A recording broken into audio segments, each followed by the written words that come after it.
Dans les prophéties, Pascal nous dit le grand Pan est mort.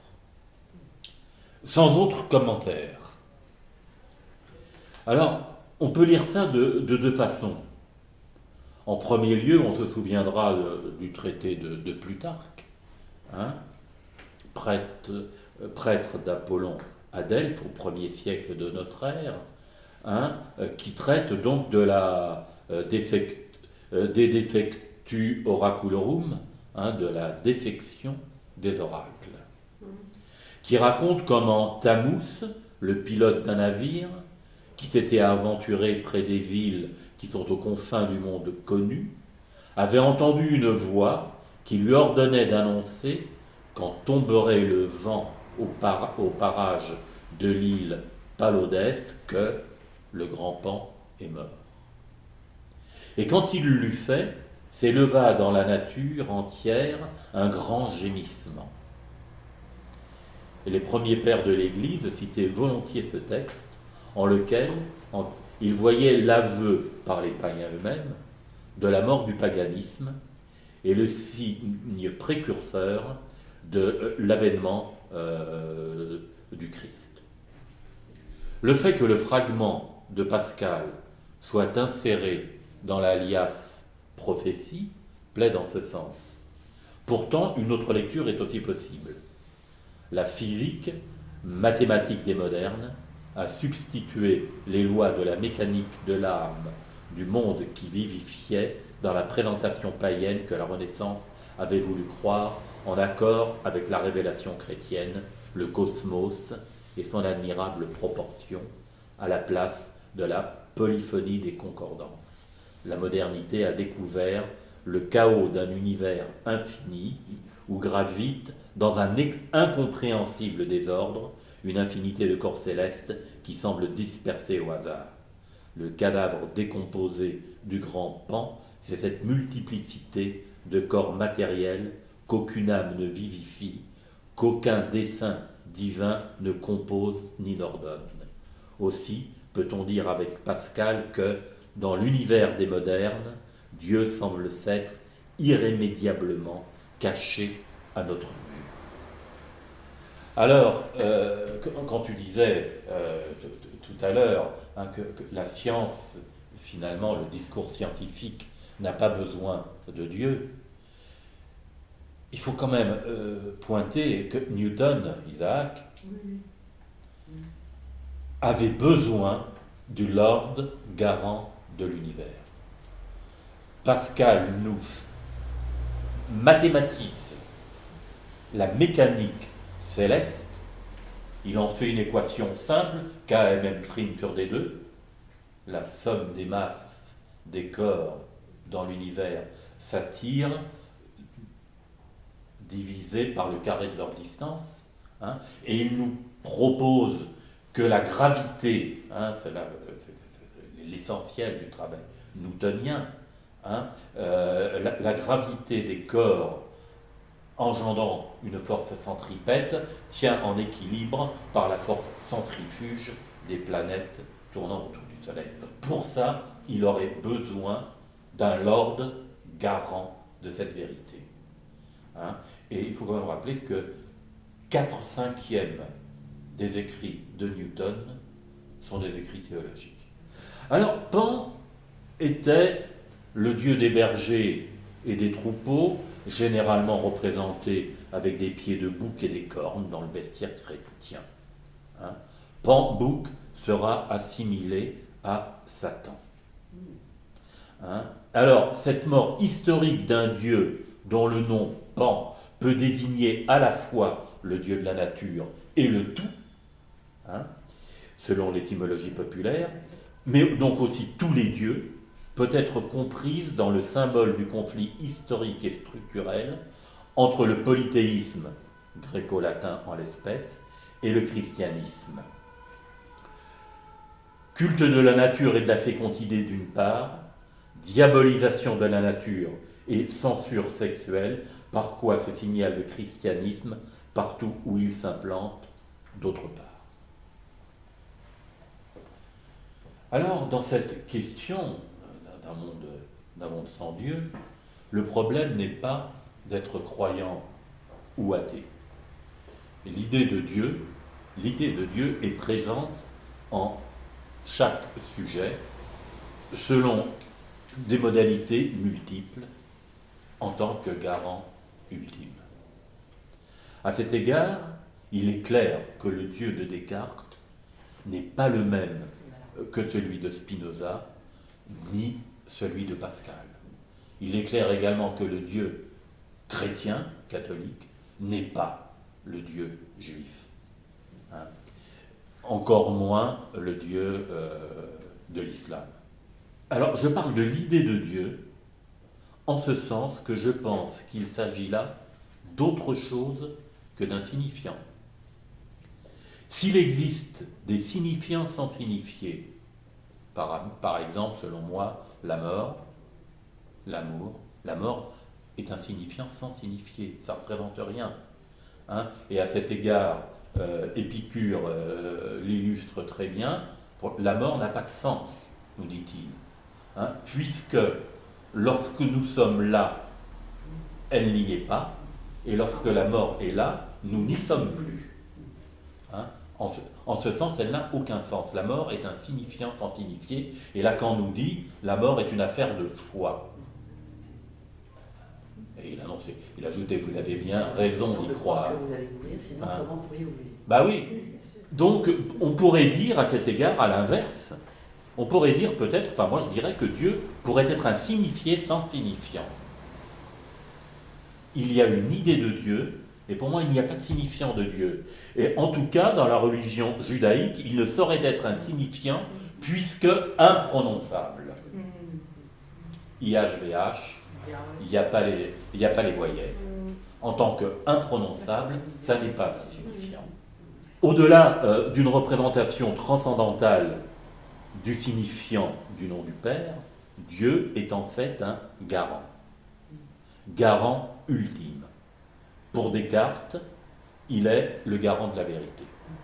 Descartes nous dit « Je sais que 3 et 2 sont 5, sauf s'il en est autrement et qu'un méchant démiurge me le fait croire. » Pour en arriver à une forme de, même pas de certitude, puisque Descartes, la certitude est quelque chose qui ne tient pas, sauf à la fin du cogito.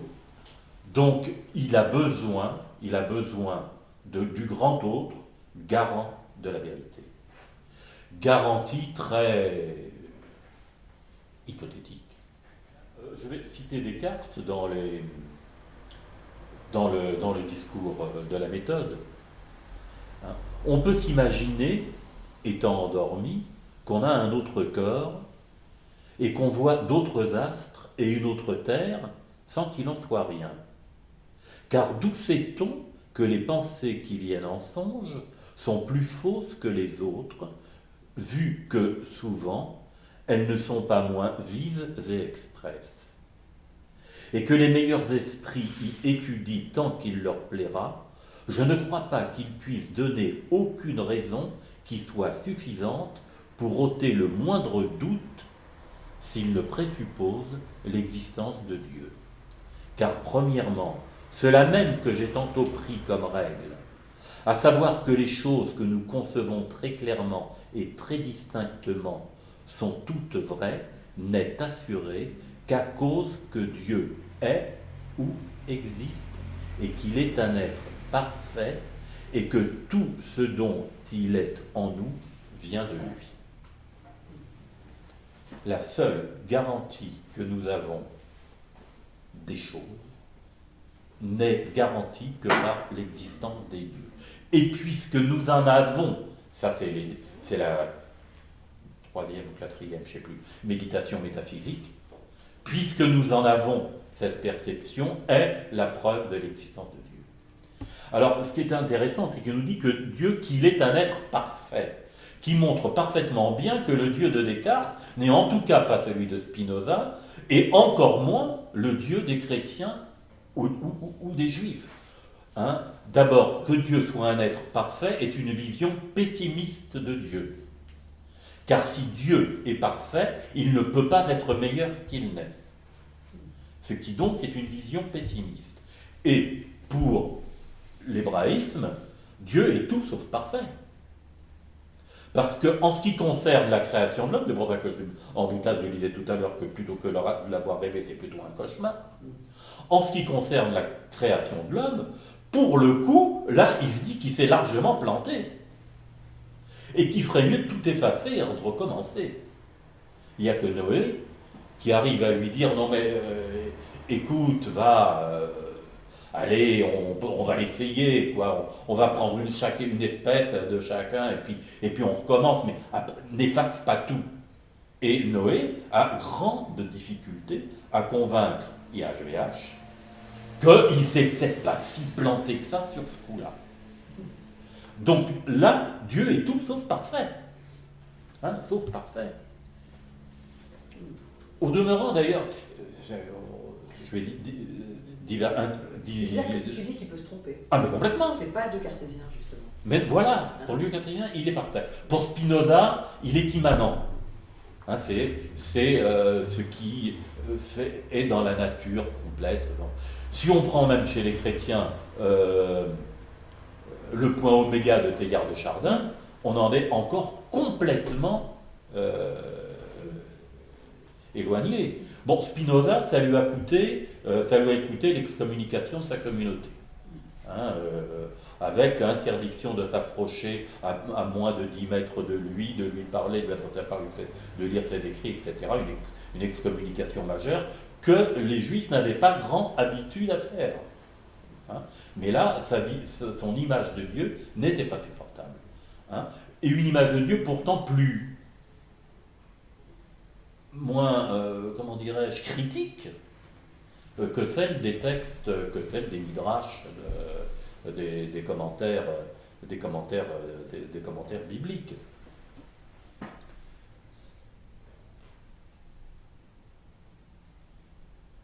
Alors,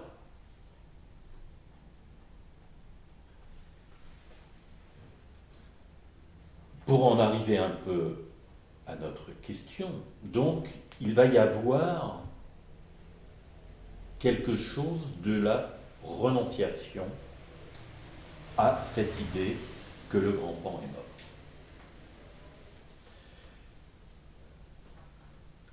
Renoncer à cette garantie, je vais y revenir tout à l'heure, renoncer également à autre chose, à savoir que les trois religions monothéistes prennent leur origine à partir d'un sacrifice. Dans le judaïsme, en Genèse 22, IHVH demande à Abraham de sacrifier son fils Isaac.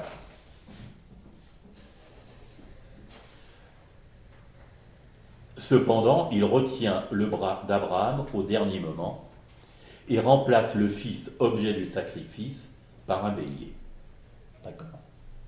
Sans aller plus loin, d'ailleurs, il me semble nécessaire de noter l'analogie avec la Grèce antique, où Agamemnon, qui a contrarié Artémis, fait que les vents ne soufflent plus, n'est-ce pas, et que la flotte grecque ne peut pas faire voile vers Troie.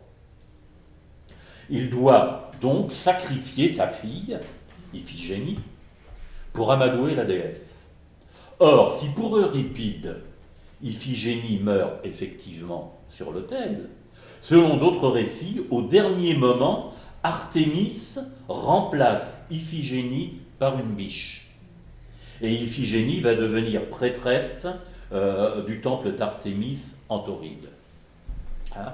La répétition de la substitution ne peut, à mon sens, être éludée.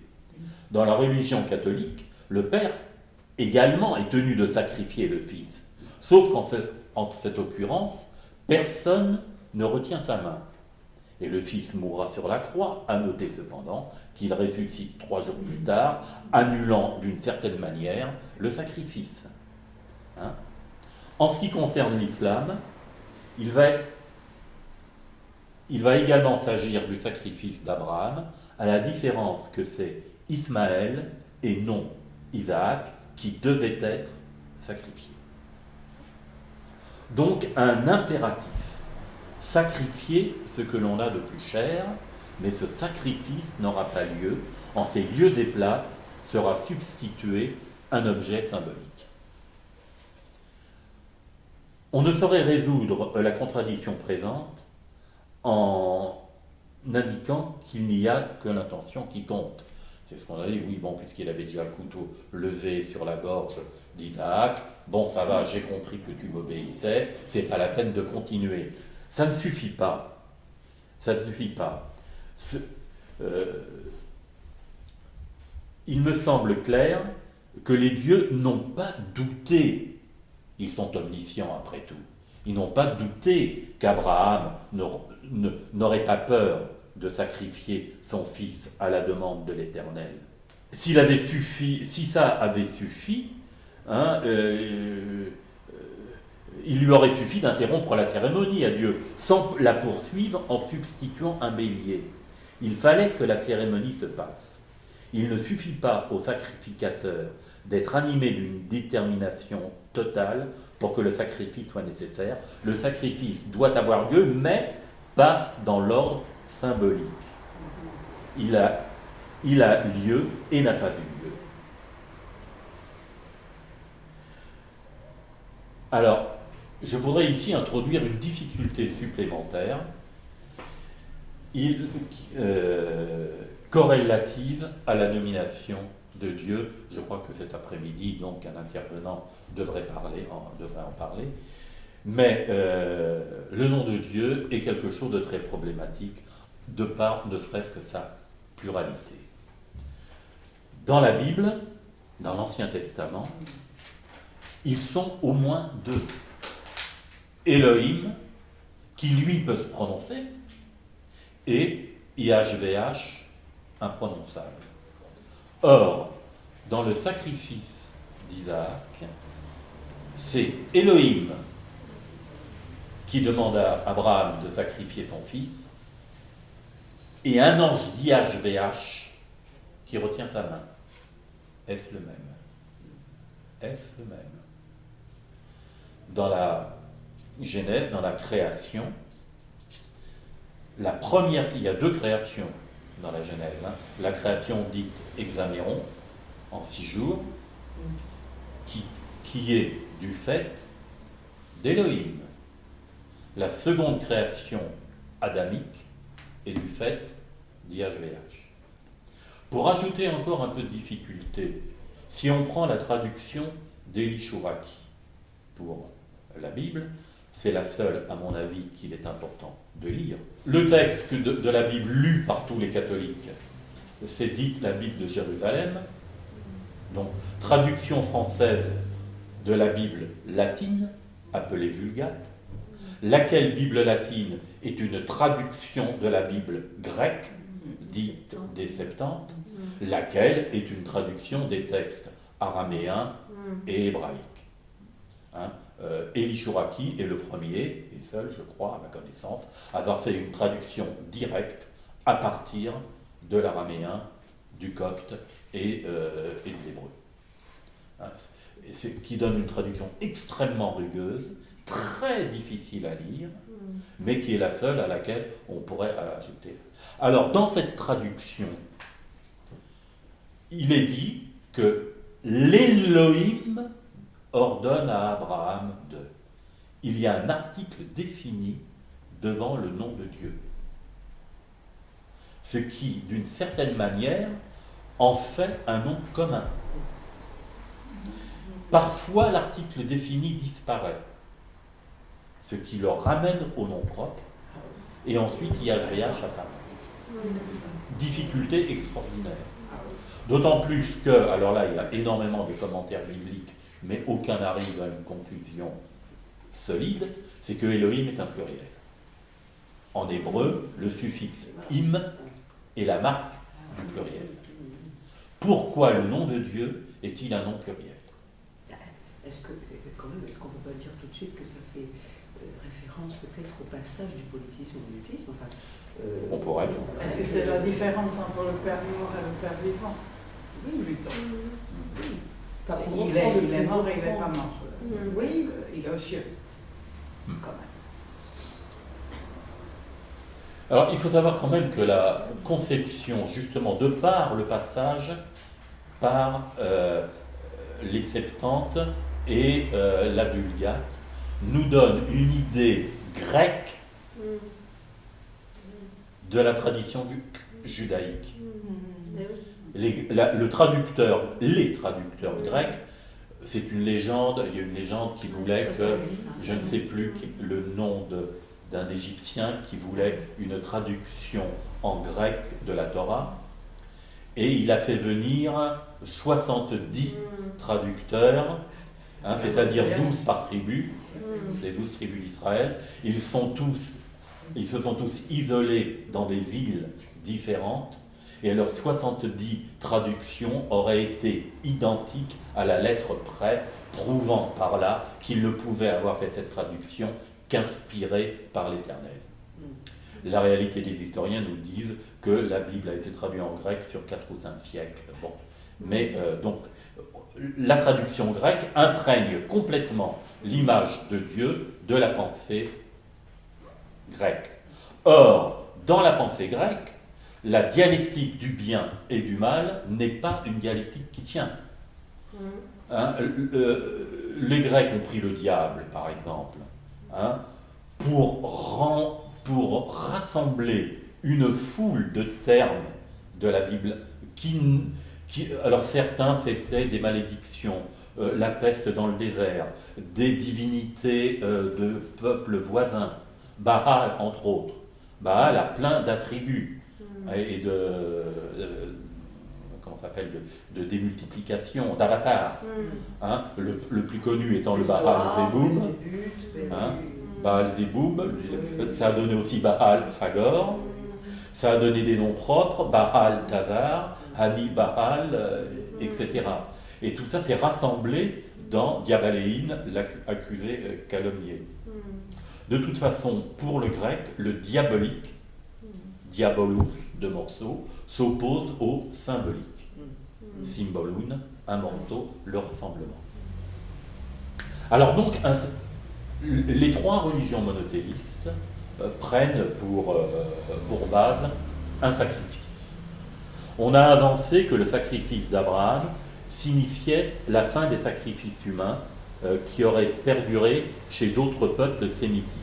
Les Phéniciens, les Carthaginois en particulier, continuèrent à sacrifier les premiers-nés mâles en gage de fécondité dans le sanctuaire de Tanit et de Baal-Hamon. Et les rites de sacrifice humain vont jusqu'au IIe siècle après Jésus-Christ.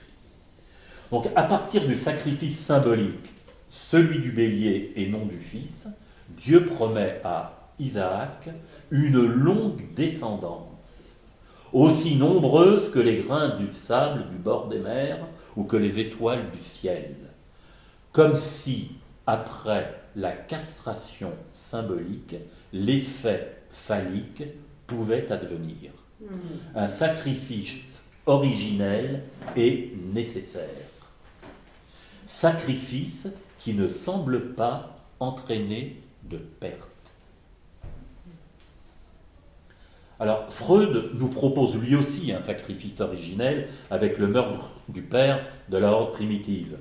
Et dans sa lecture de l'histoire de Moïse, le meurtre de ce dernier par les Hébreux, ce qui constitue de fait une mise en acte du meurtre du père. Sauf qu'ici, le meurtre dont il s'agit est un sacrifice effectif. Le meurtre de Moïse, d'ailleurs, permettra à Michel Onfray de classer Freud parmi les antisémites. Bon, il faut le faire. Alors, Freud, le meurtre du père, 1313, totem et tabou, vient en opposition aux théories jungiennes. Attends, 1313, j'en peux aussi. 1913, oui. Il nous propose ça en opposition aux théories jungiennes. Moïse et le monothéisme est son dernier ouvrage, comme s'il avait voulu nous donner un ultime rappel de ce qu'il trouvait comme essentiel. de la nécessité d'un sacrifice originel. On en a plein les adages publics. Dans le style, on n'a rien sans rien, on ne fait pas d'omelette sans casser des œufs, il faut souffrir pour être belle. Hein, et bien évidemment, le biblique, tu enfanteras dans la douleur. Hein, tout ça, c'en est de vivantes illustrations de la nécessité d'un sacrifice originel. Alors, si le père mort de la horde primitive devient le père idéal, ce n'est pas pour autant qu'il arrive à la place du divin. Mais le grand Pan est mort. Et quelque chose, à partir du moment où l'idée du divin devient abolie, fait entrer le sujet dans une grande difficulté par rapport à cela, à savoir au sacrifice originel, à la castration. Alors, il n'y aura de garant que du leurre. Le miroir aux alouettes nous fait courir toute notre vie vers l'ineffable. Le Graal, ou la baleine blanche, ou la toison d'or, ne sont que les représentations de ce qui va donner du sens à ce qui peut faire fonctionner la pulsion de mort. Après avoir parcouru les mers, le capitaine Achab atteint le but ultime de rencontrer enfin sa baleine blanche. Il lui a fallu une vie pour parcourir les mers avant ce but ultime. Et bien évidemment, au moment où il l'atteint, il ne peut que mourir. Pour vivre, il nous est indispensable que la pulsion de mort soit en marche. Voilà, mais les vents sont tombés près de l'île de Palodès. La mort du grand Pan condamne à l'immobilité. De même que pour Agamemnon, c'était aussi l'absence de vent, l'absence du mouvement qui a nécessité le sacrifice. Alors, ne pas oublier que dans le séminaire des 4 concepts, Lacan présente petit a comme objet pulsionnel et parle d'un objet perdu. La pulsion de mort est la quête d'un objet perdu, quête vaine s'il en est. Monsieur Arkadine passera sa vie à la recherche du Rosebud que certes il ne trouvera jamais. Il n'apparaît dans le film de Wells qu'après sa mort, au début du générique de fin. Mais de toute évidence, ce Rosebud qui a fait courir Arkadine, il n'était pas nécessaire qu'il le trouve, et même souhaitable qu'il ne le trouve à point. La rencontre effective de l'objet perdu ne peut que nous mettre en face de son inconsistance et nous plonger dans le désespoir. La fonction de l'heure, apparaissant alors dans toute sa splendeur, nous mettrait en face, dans la vanité de la quête, en face d'un « ce n'était que ça ». Et à ce terme, nous sommes obligés de rappeler la nécessité de la fonction leurrante que je lis maintenant intimement à la pulsion de mort. Pour qu'un sujet puisse courir, puisse vivre et prendre acte qu'il faut bien s'inventer des chimères pour que notre vie ait un semblant de sens. Et donc ici, je le disais tout de suite, l'assertion lacanienne, les noms du Père, prend toute son ampleur. Et, à nous entendre, le repérage des faux semblants, le démasquage des miroirs aux alouettes pourrait bien nous plonger dans la dépression. Et c'est au demeurant la perte de sens, l'absence de désir qui se trouve toujours au cœur de la dépression. Le désir naît dans la pulsion de mort. La fonction divine, la promesse, l'espoir, qui sont des termes que ne cessent de ressasser les catholiques, et Lacan nous dit d'ailleurs, la religion, la seule, la catholique, hein, n'a-t-elle d'autre fonction que de nous persuader que le leur n'en est pas un, et par cette insistance renforce exponentiellement le leur dans sa fonction. À nous seriner qu'il y a de l'espoir, que l'on vit dans l'espoir, que Dieu est amour. Je somme n'importe quel curé de campagne qu'il me dise qu'est-ce que c'est que cette histoire-là, Dieu est amour. Hein? Dans cet espoir, ça serait justement que le leur n'en est pas un, mais à insister là-dessus, ça nous montre justement tout le côté leurrant du leurre. Et heureusement, le panthéisme a ceci de particulier, pour revenir un petit peu en arrière, qu'à mon sens, les Grecs ou les Latins ne croyaient pas une seconde à l'existence réelle de leur Dieu. Et en ça, ils étaient infiniment plus avancés que nos civilisations modernes. Hein? Le signifiant, et là ça pourrait en être un, le signifiant des dieux était vénéré pour chaque instance du quotidien, et en cela était davantage à entendre comme un hommage au quotidien, au bonheur ou au malheur de vivre, qu'à la référence à une entité concrète responsable de notre vie. Hein? Pour célébrer le bonheur du foyer, le home sweet home, on rendait hommage aux pénates sans imaginer une seconde qu'on pourrait les rencontrer au coin de la rue ou dans un improbable autre monde. Hein? La mythologie de la création variait selon les poètes, ainsi que les biographies, souvent très paillardes, des êtres identifiés comme Dieu. Mais le grand temps est mort. Le leur est à la fois inadmissible et incontournable. J'ai déjà évoqué que la science n'avance qu'en rectifiant ses erreurs du passé. Hein? On a eu besoin de la théorie de l'éther pour rendre compte du fait que la lumière, phénomène vibratoire, se déplace dans l'univers. Pour qu'il y ait la vibration ne peut pas se déplacer dans le vide. Donc on a fait la théorie de l'éther. À partir de Planck, qui montre que la lumière, en plus d'être une vibration, est aussi corpusculaire et a un poids, la théorie de l'éther n'est plus nécessaire et est retirée, considérée comme étant une erreur. La science passe son temps, dans son avancée, à rectifier les erreurs antérieures, à supprimer un leurre pour en mettre un autre, mais en le tenant comme vérité. Hein? Et justement, la vérité scientifique est le leurre par excellence, puisqu'elle s'affirme en tant que vérité, alors qu'elle va être réfutée quelques temps plus tard par d'autres.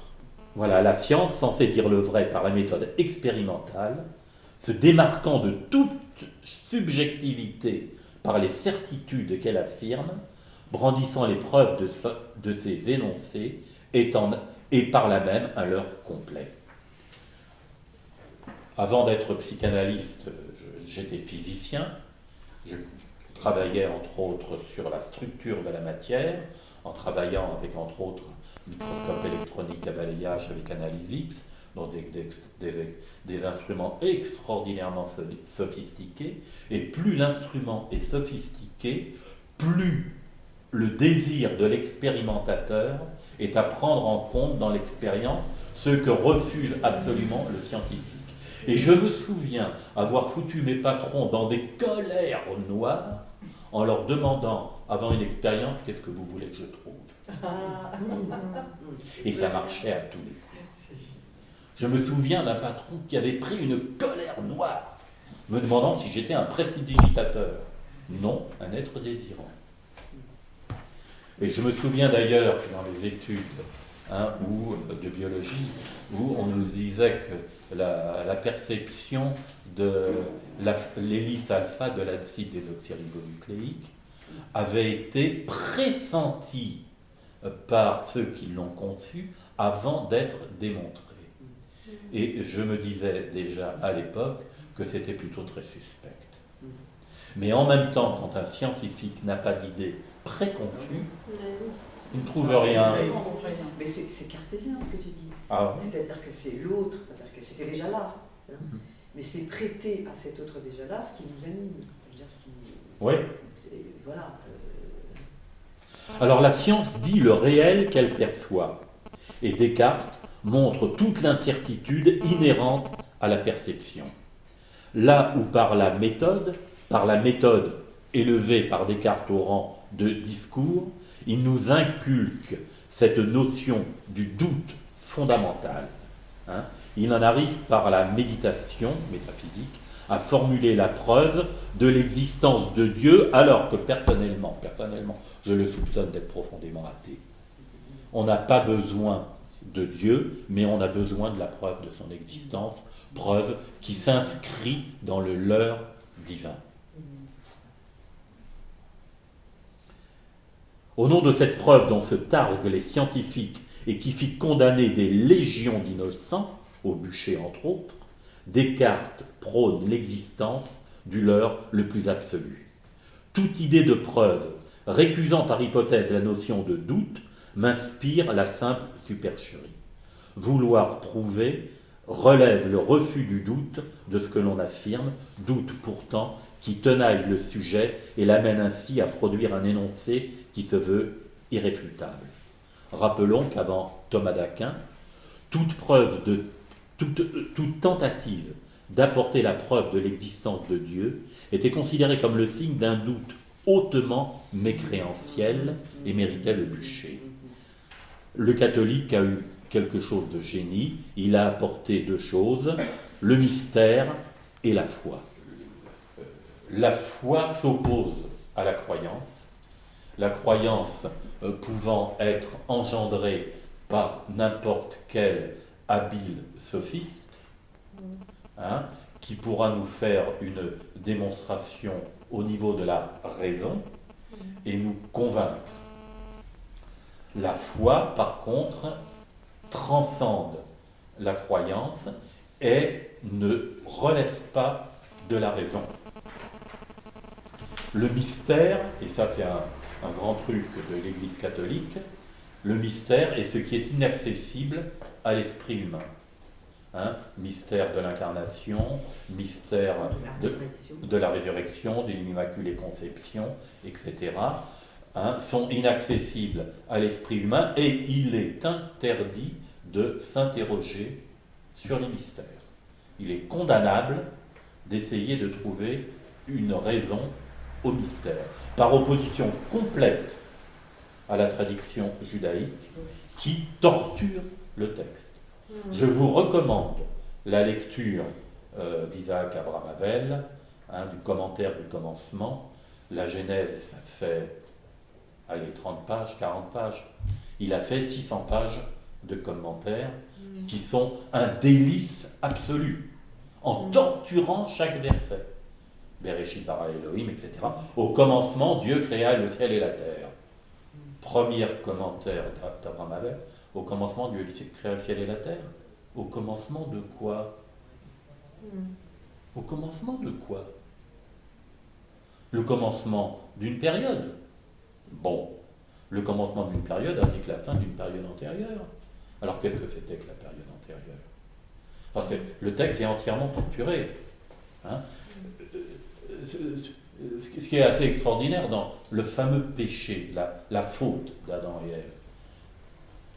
Encore, pas plus tard que ce matin, hein, une femme sur mon divan dit, en rigolant, qu'elle a croqué la pomme. C'est-à-dire quoi? Qu'elle a commis l'acte sexuel. Il n'a jamais été question de ça. Hein? Il n'y a jamais eu de pomme dans le jardin d'Éden. Hein? Il y en a eu dans le jardin des Hespérides, peut-être, mais c'est pas pareil. Hein, dans le jardin d'Éden, il y avait l'arbre elle a l'interdiction de manger le fruit de l'arbre de la création, le fruit de la connaissance du bien et du mal, interdit d'accéder au savoir. Abraham Havel fait un commentaire extraordinaire. Hein, le Satan, c'est le serpent là. Hein. Satan, ça apparaît 5 fois dans l'Ancien Testament, très peu, hein, très peu. Donc le premier attribut, c'est le menteur. Chez le chrétien, le menteur. Or, Abraham Havel nous dit, c'est IHVH, oui, qui dit à Ève, si tu manges de ce fruit, tu mourras, tu mourras. C'est répété 2 fois là dans toutes les traductions. Le serpent lui dit, pourquoi tu ne manges pas ce fruit là? Ah non, non, non, IHVH me l'a dit, si j'en mange, je mourrai. Le serpent, mais non, tu ne mourras pas, et tu auras la connaissance. Ah non, non, non, c'est pas possible. Il me l'a bien dit, je te dis que tu ne mourras pas et que tu auras la connaissance. Elle convainc Adam, etc. Il mange ce fruit, ils ne meurent pas, et ils ont la connaissance. Qui c'est qui a menti là? C'est la 36e question d'Isaac Abramadel. Pourquoi Dieu a menti? Il le pointe comme un mensonge. Rachi veut commencer par dire, oui, mais il veut dire qu'ils deviendront mortels.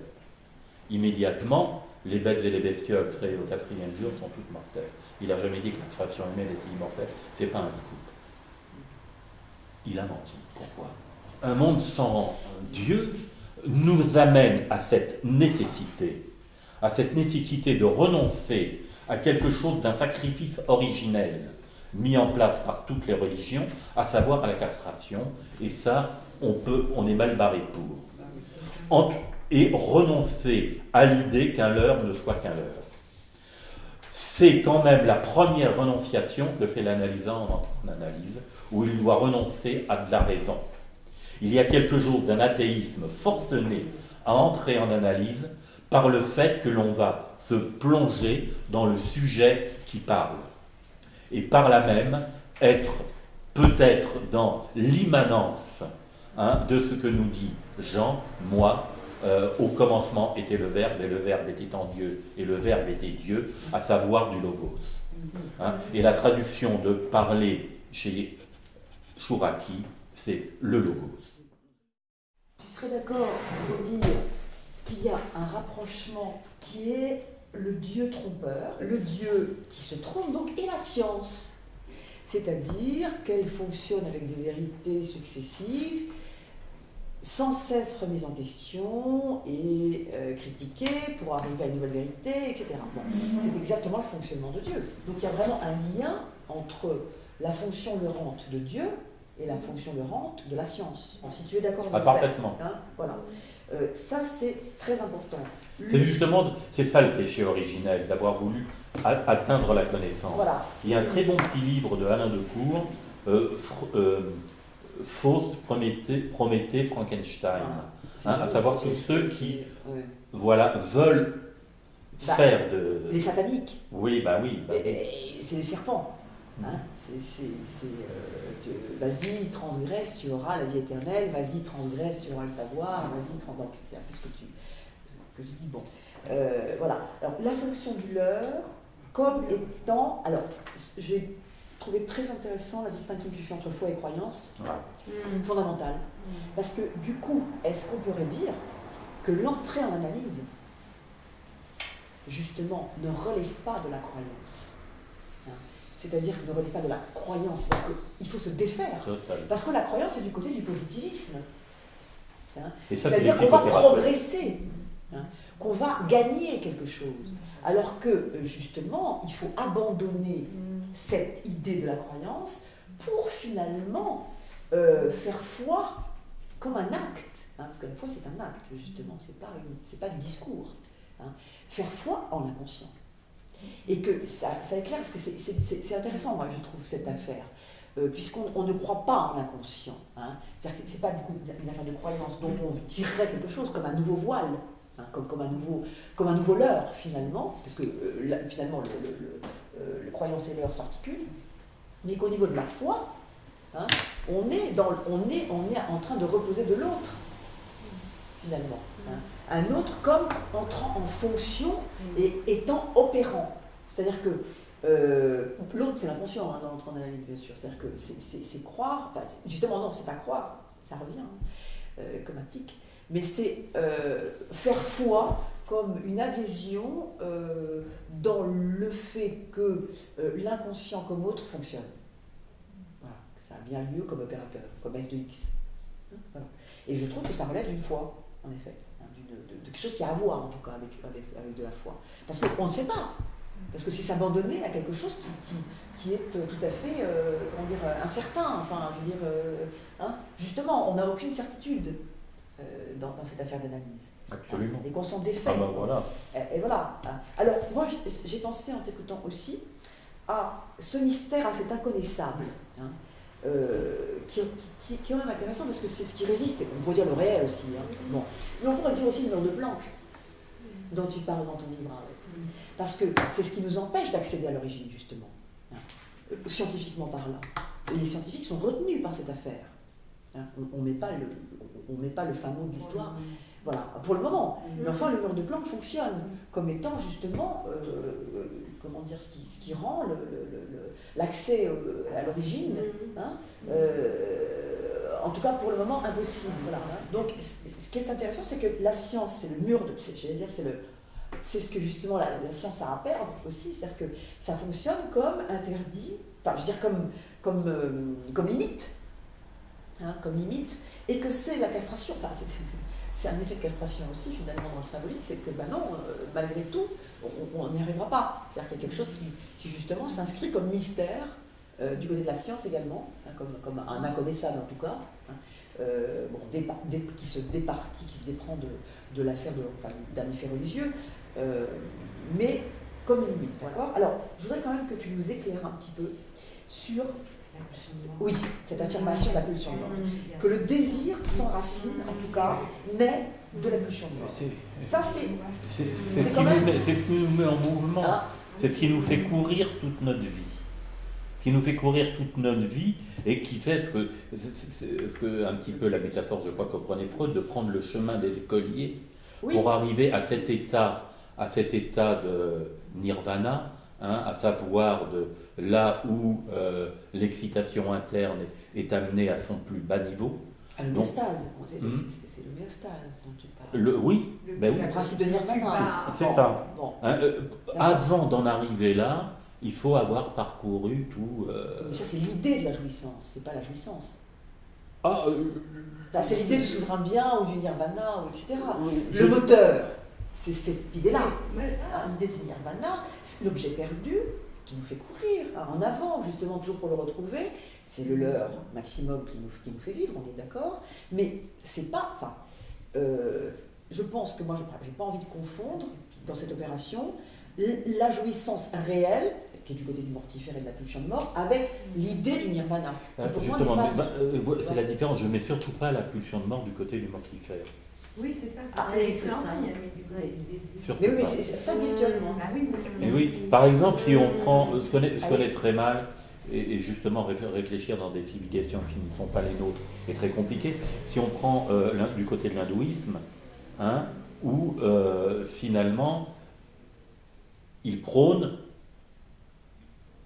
le non-désir. Hein, le bonheur vient de l'absence de désir et justement désirer quelque chose crée une insatisfaction douloureuse. Et à ne pas désirer, on sera moins malheureux. Et en imaginant un être totalement sans désir, il se retrouve du côté de l'homéostasie zéro, hein, à savoir dans le nirvana. L'idée d'arriver au nirvana sera justement de supprimer toutes les tensions et donc tout ce qui fait désir. C'est pour ça que, à l'opposé, de vouloir quelques cacahuètes de plus, ça nous tient en vie. Hein, dans le film Providence, il y a cette jolie réplique. Attends, quel lien tu fais avec la pulsion de mort? C'est ça, pas clair. C'est pas tout de suite. Pas tout de suite. C'est ça. Oui, j'ai encore quelque chose à faire. Ah, c'est ça. Si j'ai plus rien à faire, elle peut être là. Oui. Mais elle est quand même Il y a dans le film Providence, où je ne sais plus le nom des comédiens, j'oublie tout, le vieil écrivain qui a passé sa nuit à s'enfiler 2 bouteilles de Chablis là, et fait un beau dîner avec ses enfants, qui n'attendent qu'une chose, c'est qu'ils défunquent pour hériter du château, etc. hein, qui dit mais de toute façon, moi je peux pas mourir, j'ai encore un livre à écrire. Oui. Il a encore quelque chose à faire. Il n'aurait plus un livre à écrire, il serait mort. Et bien donc, il y a Ce- bien une articulation, pulsion vie, je veux Oui, dire, oui. c'est bien articulé, Eros Thanatos. Tu peux pas faire autrement. C'est- Bien sûr.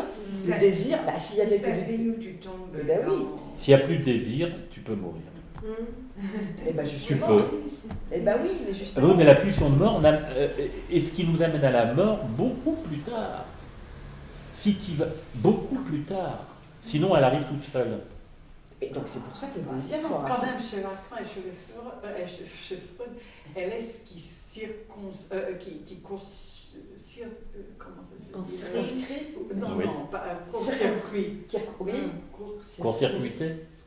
Oui, qui veut précipiter Oui. avant l'heure. Oui, c'est ça, avant l'heure, absolument. La Voilà. pulsion de mort, c'est ce qui précipite avant l'heure. Précipite. Et oui, C'est Eh ce oui. qui pousse à... à y aller.